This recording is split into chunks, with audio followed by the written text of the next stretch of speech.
listening to the Australian Army Training and Doctrine Podcast. This is Exercise Hamel 2016, and I've come to the Combat Training Centre to meet Warrant Officer Class 2 Luke Burgess, who's in the Tactical Analyst cell here. So tell us, what does that involve? Being a tactical analyst, I'm sort of a small cog in a bigger machine. So it's the machine being the data collection component of Exercise Hamel. So we have what we call observer trainers out on the ground collecting that data. That data is fed into the analyst cell where I work from via tablets, and essentially like a Wi-Fi network, that data will end up punching through our system and ending up in the TAC cell, as we call it, and where we can process the data and then move it through to the next level of analysis, I guess. And the data that comes through to you, you must have lots to choose from. So how do you decide what data and what observations to include and what to leave out? We have to have a holistic approach to analysing the data. Sometimes negative data is also usable data. We're given a few guidelines as to what type of data we're looking for to start from. So we have what we call mission essential tasks, which range from deploying the force out here, the planning and the orders that goes into deploying the force and generating that force power, all the way through to assault, stabilisation operations, that type of thing. So once we've established the METs, that then gives us something to compare against when we're capturing that data, to make sure that we are capturing that data. And using that, we can identify what we've got observers covering off on to capture that data and where the holes are, so we might be able to adjust our observation focus in those areas that we need further collection on. How do you go about then collecting the right data so that you can then put the right results into the system? It's a bit of a test and adjust process. So we've got a lot of the observer body come from Combat Training Centre, so we do this for a living. We've got a lot of augmentees come in from Army-wide that are assisting with the observer trainer and the collection process.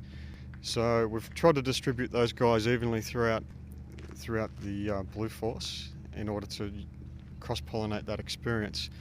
So we use them as a bit of a conduit to pass on direction. Okay, so for example, your unit is collecting quite strongly in this one area. We've got to have situation awareness as to what activities they haven't and have done, and then once we've analysed that, we can say, okay, we have very little or no data in this aspect. Can you now focus your efforts on this to try to get that holistic collection from across the board. And you're an observer trainer yourself, aren't you? Yes, I'm artillery background, so my specialty is in offensive support. But for this exercise, I've been recruited into the tactical analyst cell, so it's a good rounding. It's good to see how the Combat Training Centre as an organisation works. I'm getting a good diverse experience of how the organisation participates and how it trains Army. From your experience, what do you think makes a good observer trainer? I guess just by virtue of our rank, a lot of the observer trainers have a lot of experience in Army. A lot of us are captains and WO2s. The organisation of CTC is designed around a combat team.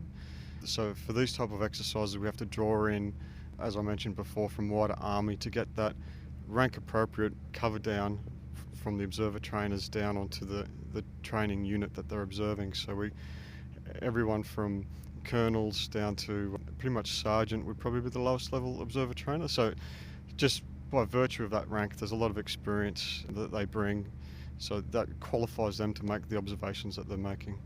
And what makes a good observation when it's actually captured? Is it the wording? Is it the nature of what's been observed? Yeah, the key to a good observation is having a qualitative aspect to it. So stating a fact isn't enough. We need to know how they've performed, if it was adequate, if it wasn't adequate, and if not, why. Just helps us create that picture. We're not out on the ground, and the people that see the data that we produce aren't out on the ground when the observation's made. So having that qualitative statement in there and that evidence actually paints that picture so that further down the analysts and eventually the evaluator can make an evaluation based off that data. In terms of your own experience then, if you think about the kinds of observations that you've captured over time, What difference do you think they've made to the people that you were training and mentoring?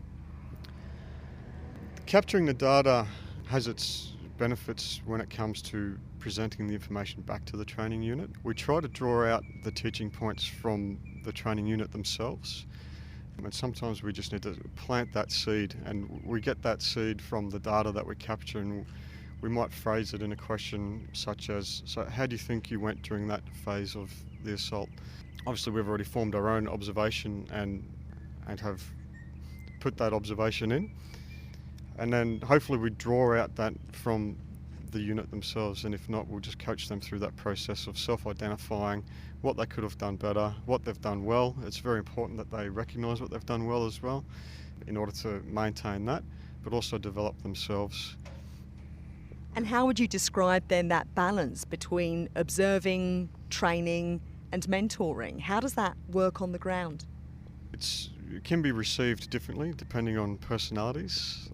As you can imagine, in any environment you have people that think they're doing a really good job, and when they have that criticism or have an observation made against them, they may receive it well or they may not. So very much personality driven, but more often than not it's usually well received. They conduct these type of activities for self-improvement, and I guess it'd be sometimes foolish to sort of not take any advice that was given to you. Whether you think that advice is qualified or not, I guess, is a different matter.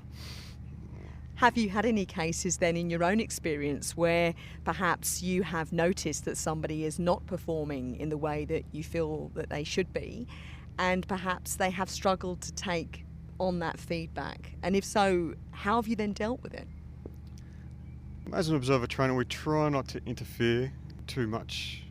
Once the activity starts, we call it that the phrase we use is inside the box. We try to let them do whatever that they intend to do inside that box with as little disruption from ourselves. I guess if we try to let the scenario play out with as little disruption as possible from ourselves, during natural pauses during the activity, we may use that moment to sort of ask them how they think they went. Again, it's more about trying to draw that information out of themselves. So we facilitate a lot of self-reflection. Sometimes, occasionally, you will have to spell that out to them. And again, the disclaimer is, my opinion is this, or have you considered that? And if they don't take it on, then so be it. A lot of the time, if they do disregard good advice and the mission goes pear-shaped, then they might have that penny drop moment and go, oh, okay, yep, got it now. Yep, I now know for next time.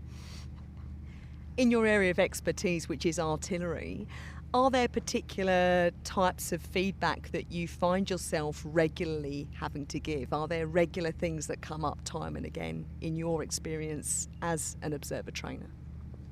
I guess for artillery, we support other elements out in the battlefield. So the key thing for gunners is that relationship with the manoeuvre commander.